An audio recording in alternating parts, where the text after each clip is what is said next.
Hello and welcome to today's webinar brought to you by sharedserviceslink.com and sponsored by OB10. This particular webinar has been very popular in attendance, and the key reason for that is because global purchase to pay and running global purchase to pay is of real importance for shared services organizations that want to significantly improve their KPIs and their service offerings. So I'm really pleased that today we're going to be looking at the Unilever story, and specifically the redesigning of global purchase to pay within Unilever and how that is driving efficiencies and enhancing effectiveness within that organization. So I extend to you a warm welcome. My name is Susie West, and I'm the founder and CEO at sharedserviceslink.com, and I'm your host for today. I welcome our speakers, and my first speaker, Sarah Stewart, will be introducing the speaker lineup very shortly, and of course I welcome you. And your role in all of this is also very important indeed. I'm sure you'll be taking many, many notes, but between all of your note taking, because of all the rich information that's going to be coming your way, make sure that you do submit your questions to me throughout the course of the 60 minutes, and I will put them to our experts in the last 10 minutes of this webinar. So make sure you stay on the line for the answers to those questions that have been nagging you.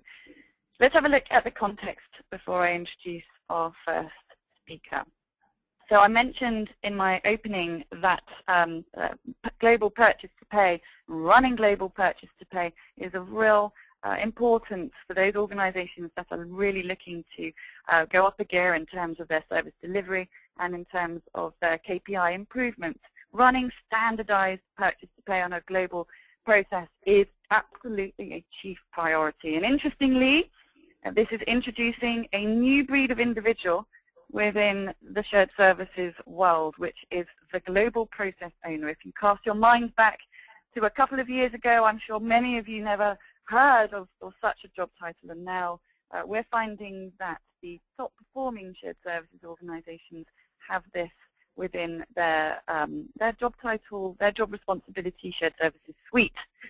So it's commonly recognized that with standardized purchase to pay globally, KPIs are driven and the KPIs are transparent, and there's a comparison made available. So this absolutely drives performance as far as KPIs are concerned. Governance structures that support purchase to pay aims are in place, and they are strong, and they're there to make sure that the purchase to pay is not undermined. So governance structures really help if are much stronger if global purchase to pay is in place. And as a result of this, improvements are inevitably realized much quicker, which means, of course, that the scope and the reach of shared services and purchase to pay is increased because you're doing such a wonderful job, and your customers, your internal business units, want to give you more of their business because you're doing so incredibly well. And purchase to pay looks to move into much more value-adding services. So to boil that down, operating global purchase to pay is absolutely considered a critical success factor. So I can't stress enough how pleased I am to be sharing the Unilever story with you today. So with that in mind, I'd like to introduce our first presenter, Sarah Stewart, Global Head of Marketing at OB10. Over to you, please, Sarah. Great. Thank you, Susie, and welcome, everybody. Today, I'm very pleased to say that we have two distinguished speakers. First, we have Julie Samain. Julie is the Global Operations Manager, Purchase to Pay at Unilever. Julie has been with Unilever since 1993, serving in various project management, operational, and financial roles. We're also joined today by Danny Thomas. Danny is the VP of Strategic Accounts at OB10. Danny works with many of our largest clients, helping them get the most value out of their e-invoicing deployments. It's worth noting that prior to OB10, Danny spent 4 years in Pfizer's Shared Service Center, most recently as the global process driver for invoice to pay. As far as the agenda for today's session, it really comes in two parts. So First, we're going to have a quick poll question, but then we'll turn it over to Julie.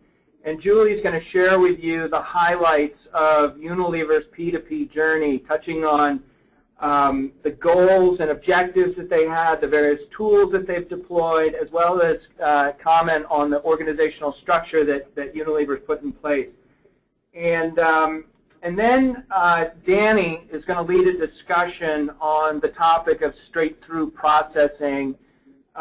This whole notion of SDP has received a lot of attention lately.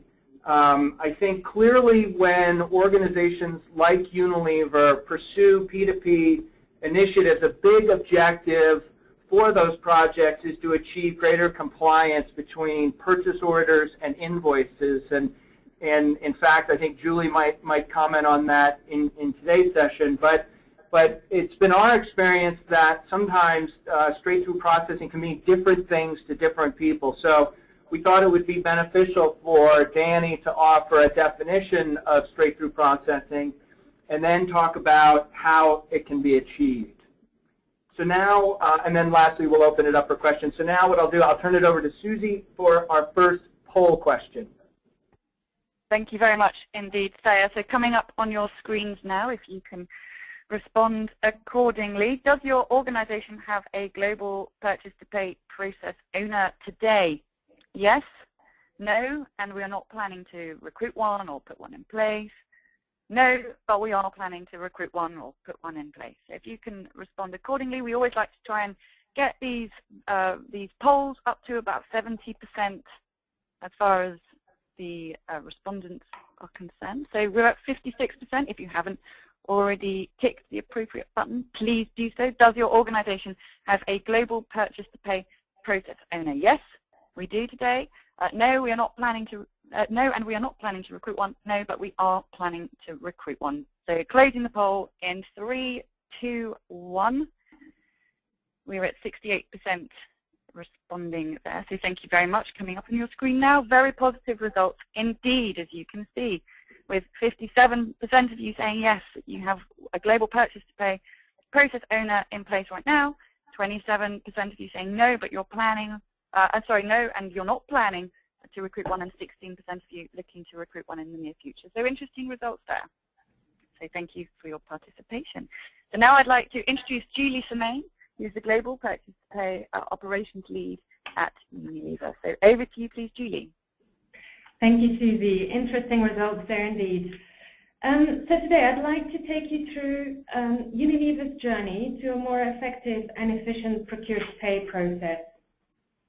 So as an agenda, I'd like to first introduce Unilever and talk a bit about Unilever's journey.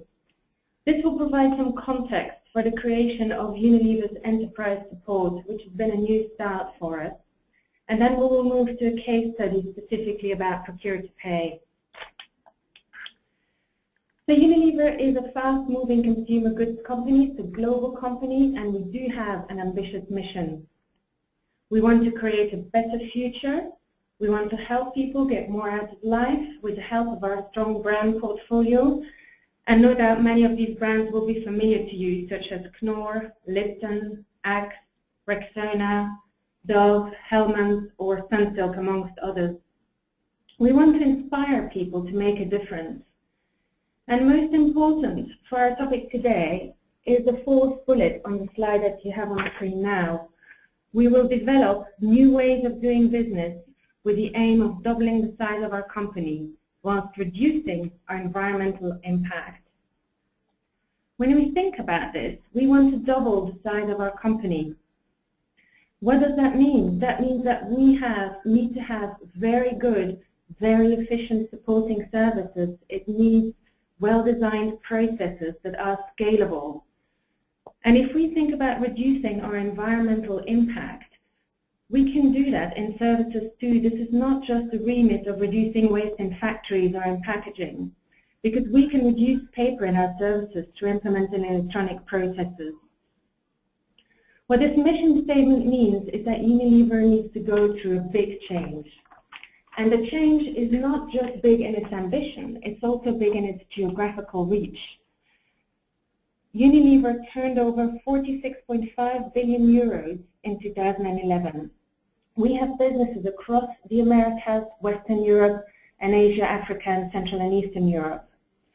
Europe delivers 26% of our turnover, but emerging markets deliver over 50% of our turnover, whether in LATAM or in Asia, Africa.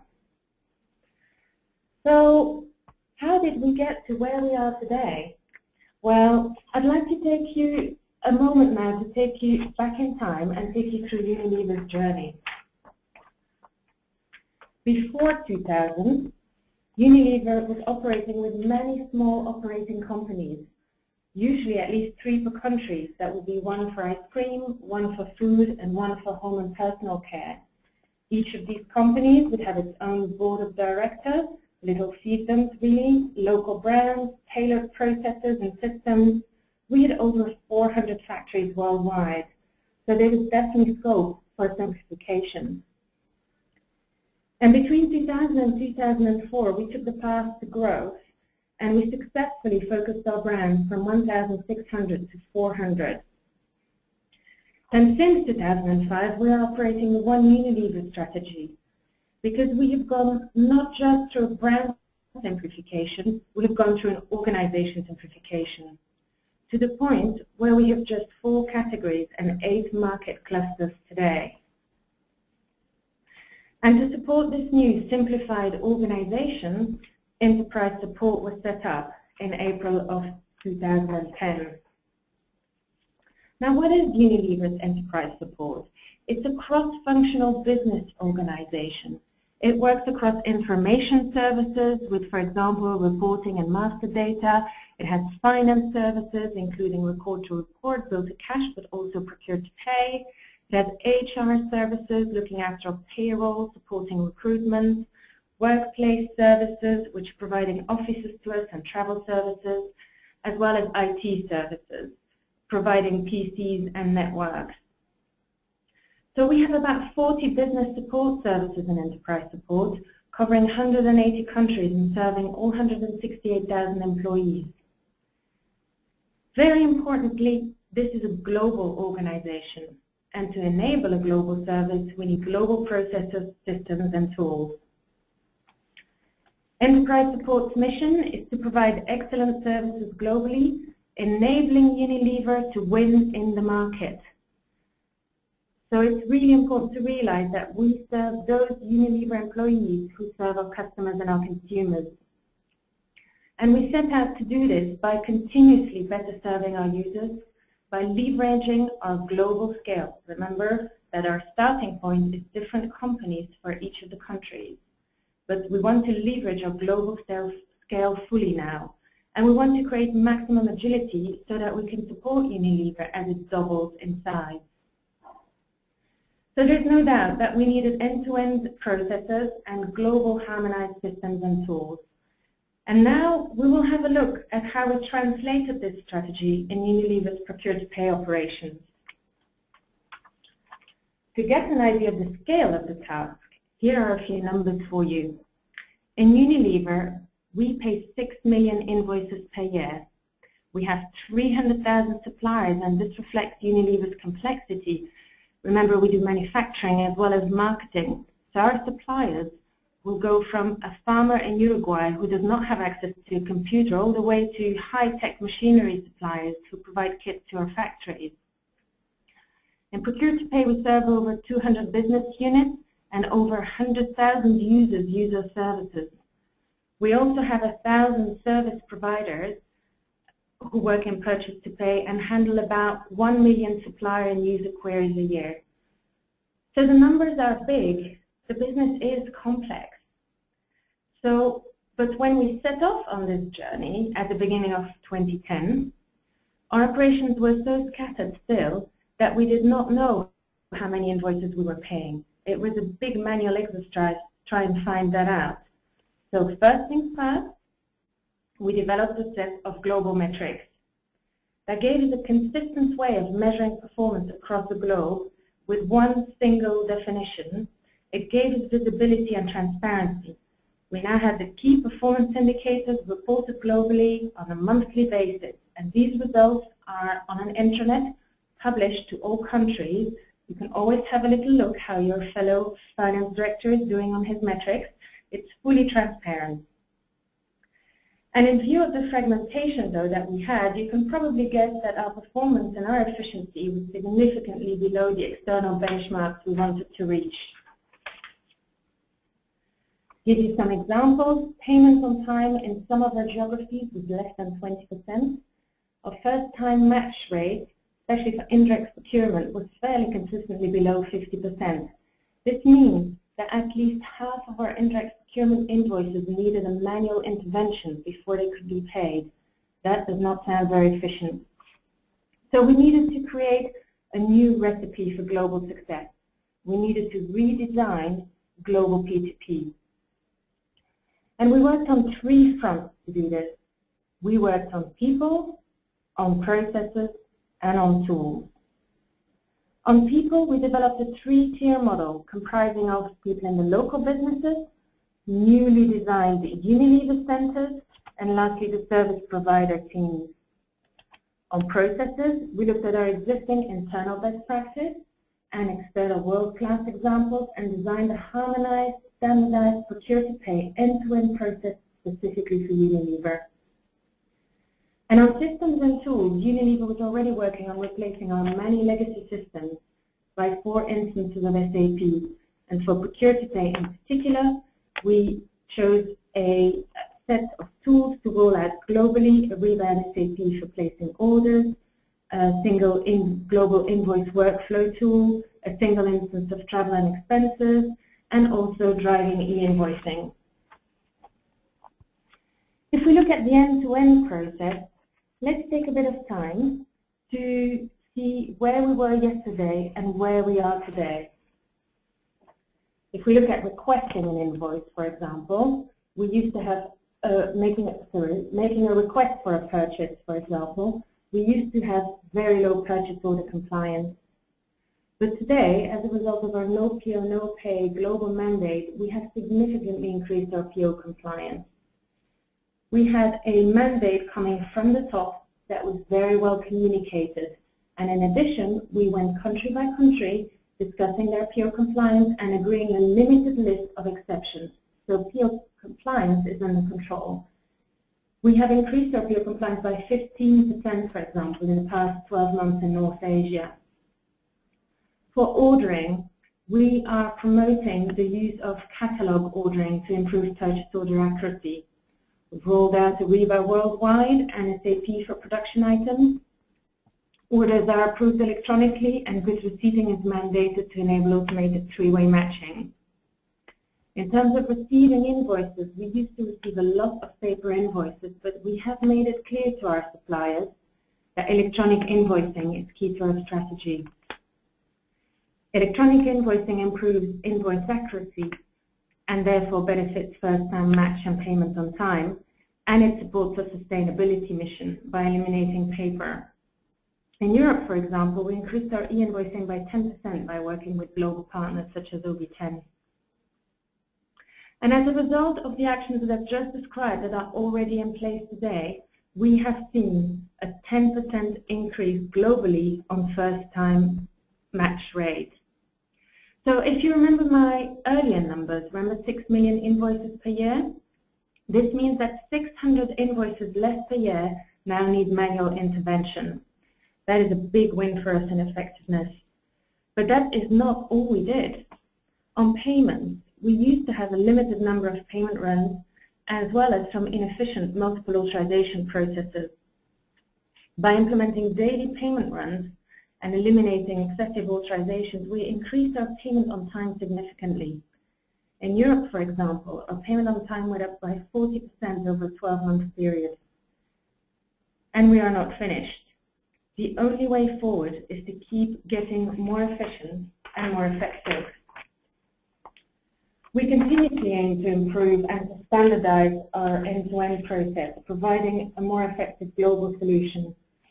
We go through cycles of documenting our ways of working, comparing, redesigning, and we make sure that we design once and deploy everywhere. We're increasing our reporting capability. We are doing much more monitoring, and we are reporting compliance. Our underlying principle is one of continuous improvement to reduce complexity, increase the speed to drive the business benefits. And the result so far has been a steady improvement in payment on time. Globally, as well as for a set of priority partners to win suppliers for whom we have achieved a number of external benchmarks, our payment on time has improved significantly. But so far, we have been talking a lot about processes and tools. Before I conclude, I would like to take some time to talk to you about the people agenda we have ahead of us. So what are we going to do next to improve these metrics even further? I need to talk to you about the transformation we have just started, because there too, we are moving from fragmented local teams to a global organization to support our processes and tools. As mentioned before, we are on our way to move into a three-tiered delivery model. To enable the globalization of our procure-to-pay services, we're setting up a limited number of Unilever operating centers where procure-to-pay support from multiple countries will be co-located. If you look at the chart and you look at the little pyramid, in Tier 1, the top, we will have the local organization in the country. We will have a strict minimum number of operations. We will really, for operations, only use fiscal or legal actions that cannot be moved, so that the country can focus on marketing and selling. Let me go straight to Tier 3, the biggest tier of our pyramid, the service provider, who will provide transactional and rule-based activities in procure-to-pay. That's done by IBM and Capgemini for Unilever. But they will also act as the primary help desk. They are the ones who answer the 1 million queries that we get from suppliers and users each year. So what's left in Tier 2, the new operating centers, will be primarily responsible for either dealing with escalated issues and make sure we don't lose the learnings of that. They will do analysis and continuous improvement, and they will manage our relationship with our service providers. Our vision is to have a limited number of these operating centers across the globe. We will do what we need to cover the languages and the time zones, and the Bangalore Center, with its strong focus on emerging markets, is already up and running. The European Center is planned to open in January in Poland. Just for your information, our centers tend to be located close to our service provider offices. So as you can see, to increase Unilever's efficiency and effectiveness of procure-to-pay operations, we have worked and are working across people, processes, and tools. So to conclude on this presentation and to bring this into perspective, I want to remind you that Unilever is operating in an intensely competitive FMCG market, where we fight for every market share point, for every bit of sustainable growth, for every bit of profit. And in procure-to-pay, we serve those who serve our customers and consumers. So to gain competitive advantage for Unilever, running a more efficient and effective procure-to-pay operation is not optional. It is an absolute must. So thank you very much for your attention. And I now hand over to Susie for another poll question. Julie, thank you very much indeed. That was very insightful. So second poll question coming up on your screen now. Let's find out about your alignment between procurement and AP. So on a scale of 1 to 5, how would you characterize the level of coordination or alignment between accounts payable and procurement in your organization? So 5 being we're very, very aligned, we're very joined up, we have common goals, common action plans, common incentives between procurement and AP. And 1 is we're not aligned at all, we don't necessarily speak the same language, we don't share objectives at all. And there's great gains to be made there. So please tick the number which reflects the alignment within your organization, please. We're at 63%. If you haven't voted, please do so. Closing the poll in 3, 2, 1. We're at 66%. So coming up on your screen now. You can see a bell curve here with 7% of you saying that you do have real alignment within purchase to pay, so procurement and AP within your organization. So that's fantastic news. 27% of you coming in at number 4, and 7% of you coming in with no alignment at all today. So interesting results, and with that I'd like to introduce our third and final speaker of the day, Danny Thompson, who's VP Strategic Accounts at OB10. Over to you, please, Danny. Thank you very much, Susie.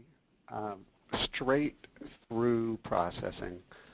To an invoice automation professional like myself, sweeter words were never spoken. They represent the ideal invoice. In general, when we talk about straight-through processing, we're talking about an invoice that travels from the supplier's billing system straight through to payment without touching human hands. No effort, no distress, invoices paid on time, discounts captured, no waste. It's nirvana, a square peg hitting a square hole, which is the way things ought to be. For a lot of my customers like Unilever, one of the main objectives of their e-invoicing initiatives is straight-through processing. However, I found that this term can mean different things to different people. So I thought it would be a useful exercise just to walk through the 3 ways I've heard real-world AP professionals define it. Option 1 is straight through to AP.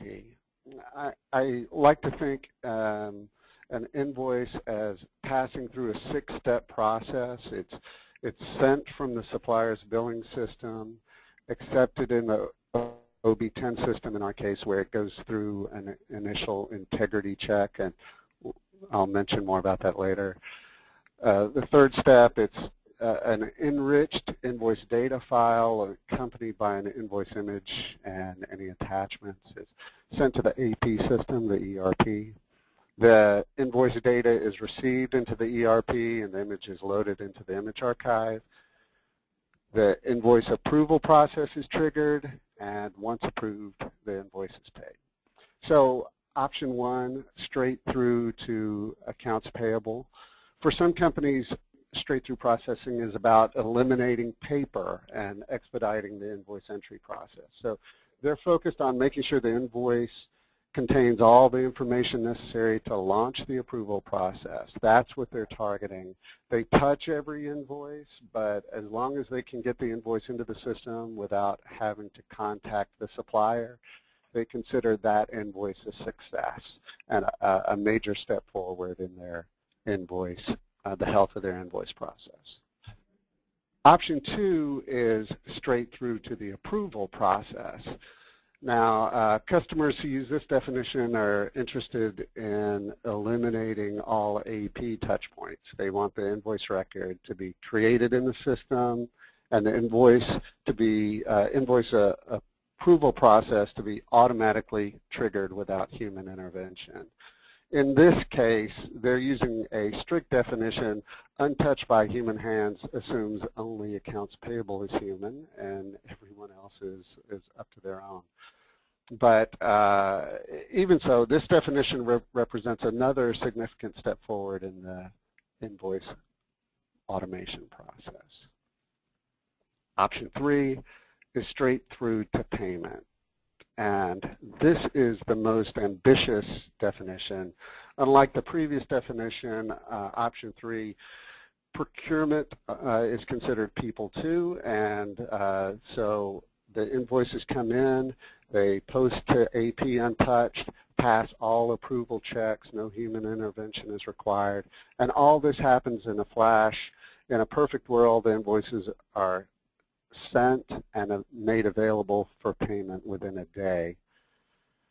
So that's the 3rd definition, 3 different ways people approach the question of straight-through processing. Now I'll turn it back over to Susie for a poll question. Thank you very much, Danny. So bearing in mind those 3 options that have been defined to you, those 3 definitions that Danny's just defined to you now, please share with us what straight-through processing means to you based on those 3 options. Option 1, option 2, or option 3. So option 1 being straight through to the accounts payable organization, option 2 straight through to the exception handling and the approval handling, or option 3, does it mean just straight through processing mean for you where the invoice goes straight through to payment?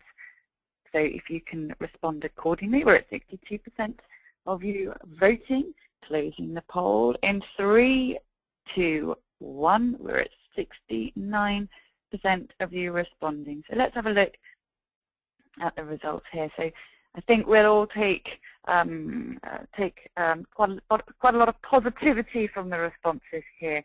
55% of you consider your definition of straight-through processing, meaning that the invoice is straight through right the way through to payment. So very positive there. Back to you, please, Danny. Thanks, Susie. Interesting results. As you can see, we have a full range of results and expectations.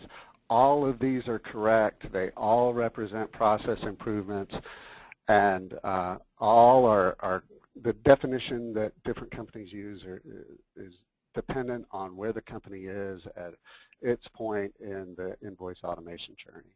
But let's be clear, the end game is true end-to-end touchless processing. But no one starts there, no one gets there overnight. It's a journey. Just like you heard from Unilever, they've made a lot of progress. It's taken a lot of work to get here, and they're still moving forward. So now what I'd like to describe are the steps along the journey. How do you get there when you're using an e-invoicing solution? And the first step in the path to straight-through processing is to eliminate snail mail. The big benefit here is it's all about cycle time. You want to receive an invoice on the same day it's generated by your supplier in their billing system, the same day they start counting toward the due date. You want that invoice. So doing so adds days to the front end of your invoice processing approval window, which can improve paid on time and discount capture, of course. And this time is significant. In the U.S., we see figures around 7 to 14 days that you can recapture, and in Europe, it's longer. It's 10 to 30 days you can recapture just by automating the front-end capture of the invoice. The second step is to automate data entry. What you want here is for the invoice data to be imported directly into your AP system, linked to the invoice image in your image archive, and the approval process to be triggered automatically without human intervention. And the trick here, it sounds beautiful, but the trick here is to build an interface that accommodates every invoice type and supplements the data provided by the supplier with key information that's normally provided or derived by your AP data entry team. And the decisions they make around tax codes, miscellaneous charges, PO line item numbering, non-PO invoice approval routing, these decisions are all complex. So you need a way to automate all of those decisions. And as you do this, the data entry process turns into more of a small data repair process for the few invoices that fail to load. And the more you refine the invoice load process, the more you can make these go away. Step 3 is to automate exception handling. And here we're talking about primarily about a workflow solution that automatically notifies the appropriate stakeholders within your organization whenever an invoice needs attention. So that means we notify buyers when the invoice exceeds the PO price. We notify requisitioners of the receiving department when invoices beat the goods receipts, or the invoice comes in for a quantity that's more than was ordered. Or you notify end users when a non-PO invoice comes in and requires their approval. To the extent these notifications can be automated and escalations built in, then the late payments can be minimized. The fourth step, and this is where it gets serious, and this is where you analyze the exceptions. Once exceptions are automated and exception routing is automated, you can start to look at what is causing the exceptions. And the causes can be fairly diverse and complicated.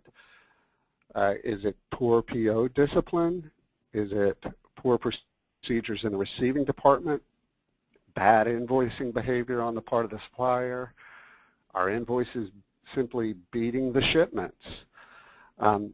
Another interesting example is price discrepancies. What I hear as an example raised many times is the idea of invoices that come in for prices that exceed the PO price. Our first reaction by many people is to assume that these are invoicing errors caused by the suppliers. But when you look at the history of paper invoices or invoices that are flowing through your system today that come in with price discrepancies, what is the typical behavior of your company in response to those invoices? And what most AP departments report is that in almost every case, price discrepancies are due to purchase order errors rather than invoicing errors. And the appropriate action that procurement takes is to modify the purchase order to match the invoice so the invoice passes through. So I just raised that as an example to say it's important to analyze the errors and determine what the appropriate action is. And the appropriate action is typically the same for e-invoices as the action would be for your historic paper invoices. Now, once you've performed this analysis, you turn to what do I need to do to prevent errors at the source? And this is all about communications, setting clear expectations with your procurement department and your suppliers, and then everyone performing to those expectations. Do the individuals in your organization know what the invoice requirements are? Do you allow non-PO invoices, or do you have a no PO, no pay rule? Do your suppliers know what is required? Do they know that for a non-PO invoice they have to provide a contact name within your organization? All of those are key pieces to the puzzle. If an error is the result of poor expectations or internal discipline, the answer is training. To the extent an exception is the result of an incomplete or an inaccurate invoice, the rules can be built into OB10 to reject an invoice back to the supplier. And by default, this is going to include just standard integrity checks. Does the invoice balance? And things like VAT compliance checks, but can also include other business rules that are specific to your organization that are communicated to the supplier. So things like your no PO, no pay rule, or contact name for non-PO invoices is required. The important part here is to be careful, because invoice rejection for any reason should be implemented only after the solution is matured to the point that the cause is clearly and consistently the fault of the supplier, and where the rejection rule is also going to be applied to paper invoices. That way, you avoid the risk of pushing a supplier to revert back to a paper invoicing process. Then, lastly, there will be other exceptions that are acceptable. A good example we already talked about were invoices that arrive before the related shipment arrives. In the case of e-invoices, the invoice will arrive on day one, but the shipment may not arrive for a week or more. So the answer here is to find an efficient way of managing those exceptions. For example, many companies find it's best to delay the reporting and routing of quantity blocks for a week or more to allow the shipments to arrive. In other cases, the answer is to evaluate the risk and potentially increase your matching tolerances. For example, do you have a tolerance below which service invoices will be paid without a positive confirmation from the person within your organization who's receiving that service. So that's just another option that you can look at to help improve the straight-through processing of invoices. So in summary, analysis of errors and identifying the best treatment, as Julie described, has been happening at Unilever. It can drive out exceptions, improve straight-through processing, and maximize overall AP performance metrics. So now I'll turn it over to Thayer.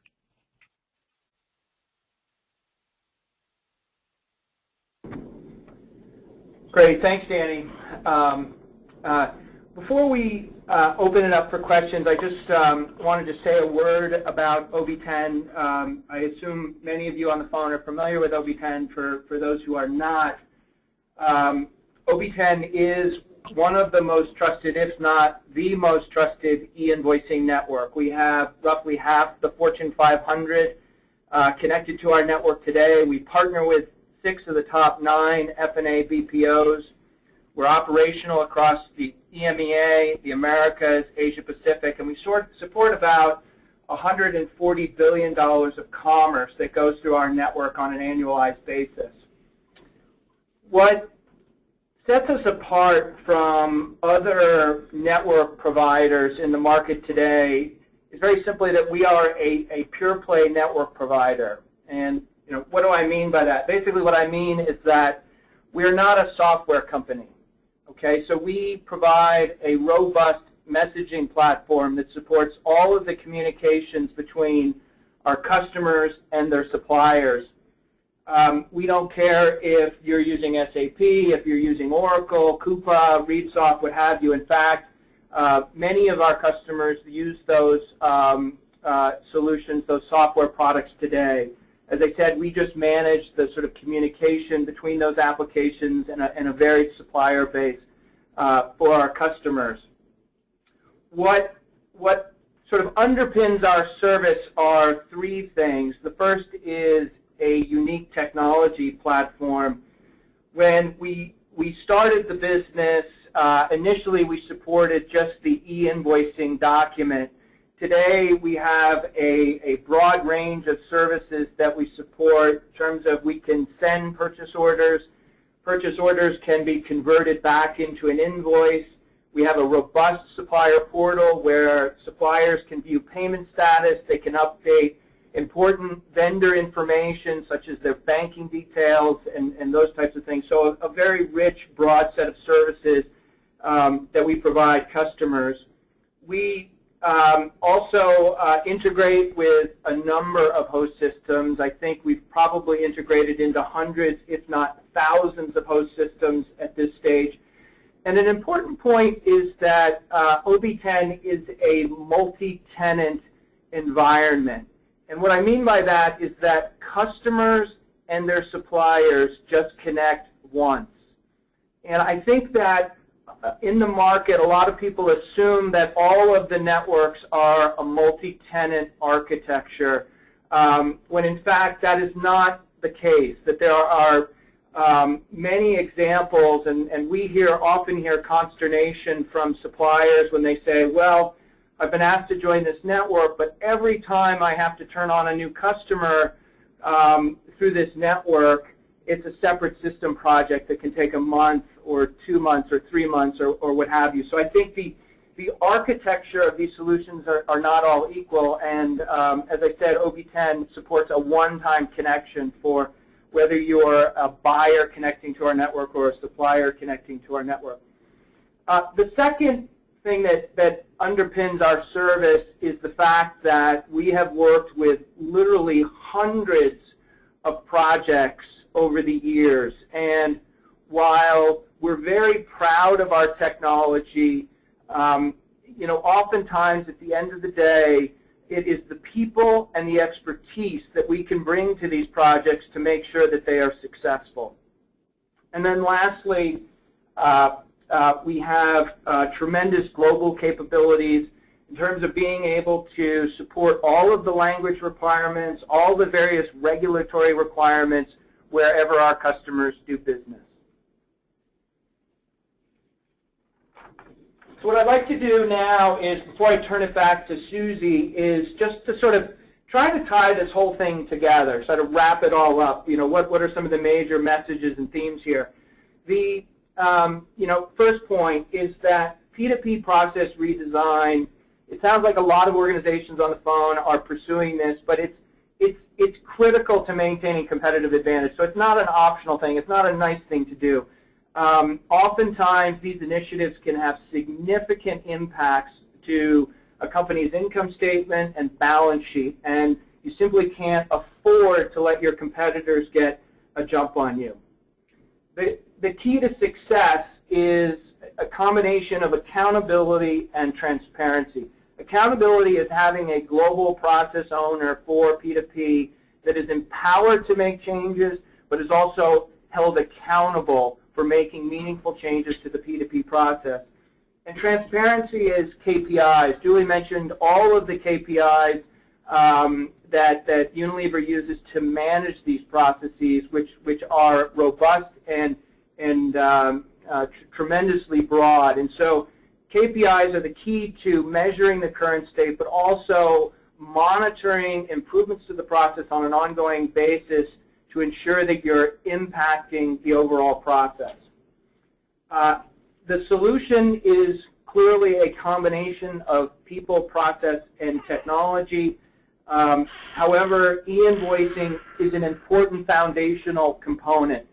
And e-invoicing cannot be viewed as sort of a bolt-on to an e-procurement solution. It is a discrete, standalone solution that enables companies to significantly reduce cycle times, to ensure greater compliance between purchase orders and invoices, and yet it is the key to this sort of nirvana state, which is straight-through invoice processing, which you heard from Danny is an iterative process.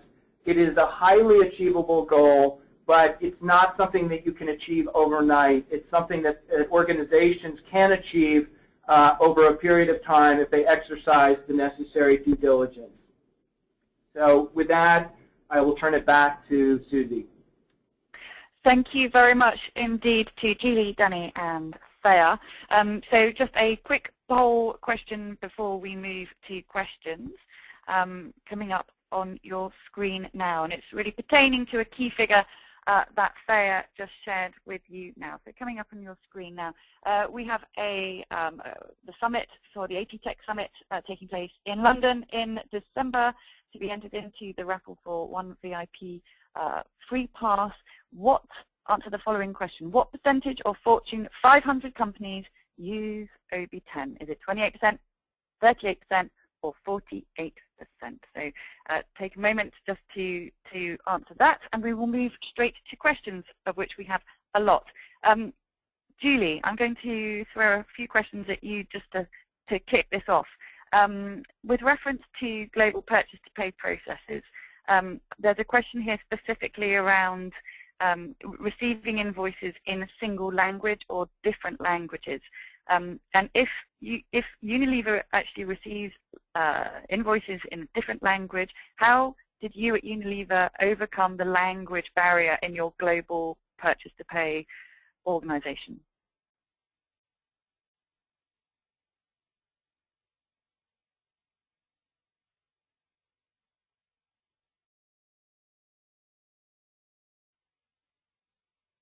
And this is a question for Julie. Julie, can you hear me nice and clearly?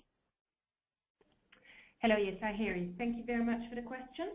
So we have for the moment, our paper invoices go to scanning centers mostly across the globe.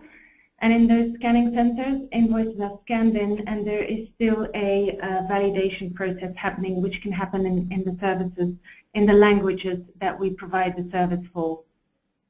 So we do receive invoices in different languages, and we can deal with them. Okay. Thank you very much for that. Moving on. How many of your invoices are matched with a purchase order? What percentage of your invoices are actually matched with a purchase order today? For the moment, we are working our way. We're very close now to 80%. Okay. One viewer would like to understand the impact of your no PO, no pay mandate. How do you think that in isolation had an impact on your PO coming in at 80%, your PO compliancy rate? We have basically seen steady increases in our PO compliance rate since we implemented the no PO, no pay mandate by up to 10%, and we have seen increases happening simultaneously in first-time match rate. Now, at the same time, we're also pushing our e-invoicing, so you can never really isolate the impact of one with the other in terms of first-time match rate. But we definitely, our mandate has made a big difference in PO compliance. It's also increased the awareness across the business of the importance of raising purchase orders. We have agreed exception categories with each of our countries, and we are working on reducing the number of agreed exception categories. Did you apply your no PO, no pay to all of your suppliers? We do, but as I just mentioned in my answer, we do have a number of exception categories. Okay, Julie, a few more questions for you, if that's okay. Sure. As far as handling country-level requirements, how did you go about handling and gathering country-level requirements when you were rolling out your global P2P organization? That is done. We are a global organization, but we must act locally, and we must ensure that we can pay every invoice, and there are definitely exceptions, legal requirements that vary per country. So what we have done and what we're still in the process of doing is, for certain geographies, is that we go in and we do a change impact analysis country by country. Roughly how long does that take? It takes just under a week. Okay, good. Thank you for that. And Susie, can I just add to that point? One thing I'd like to mention about the OB10 process is OB10 guarantees compliance of invoices in 39 countries around the world, soon to be 42. And so that means that as the invoice comes into OB10, we apply the legal requirements, VAT and otherwise, to the invoice to make sure that the invoice that is passing through to our customers is legally compliant in those countries. And if it is not, then the invoice is immediately rejected back to the supplier with an appropriate explanation, which allows the supplier to respond quickly and appropriately, so the turnaround time is very quick on resolving any gaps in the legality of an invoice. Okay, thank you for that, Danny. Let's move on to when moving transactional work to your outsourcing providers. How did you, so this is for Julie again, how did Unilever manage the local stakeholders who often, as we all know, demand local support? I mean, you made reference about having a global organization, but a kind of a local treatment or local service. How did you manage the local stakeholders who demanded local support as far as moving transactional work to the outsourced providers? Well, we're in the world of business, and obviously having a business case helps. So all of our stakeholders, in one way or another, have to pay for their services. And so giving an insight of how much more effective and efficiently we can work by outsourcing, for example, or by centralizing our operations in one location, is obviously going in with the data is always a good way of doing that. The other way is to, of course, show an example of a success and share that. Okay. This is a question. I'll start with Julie, but then I'll push this over to Sarah as well, and Danny. When rolling out the e-invoicing program, so when rolling out OB10 to your suppliers, Julie, a question that I've got here is what's the biggest obstacle for suppliers to come on board, and if indeed is there one?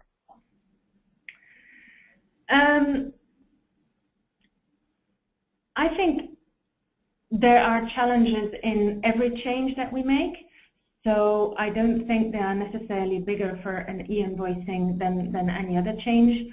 Of course, there is the fee to pay, so there is always the business case to be presented, and it's also just important that the information is accurate and that we make sure that suppliers who start sending e-invoices have a good experience from the start and that they are successful with their e-invoices from the start.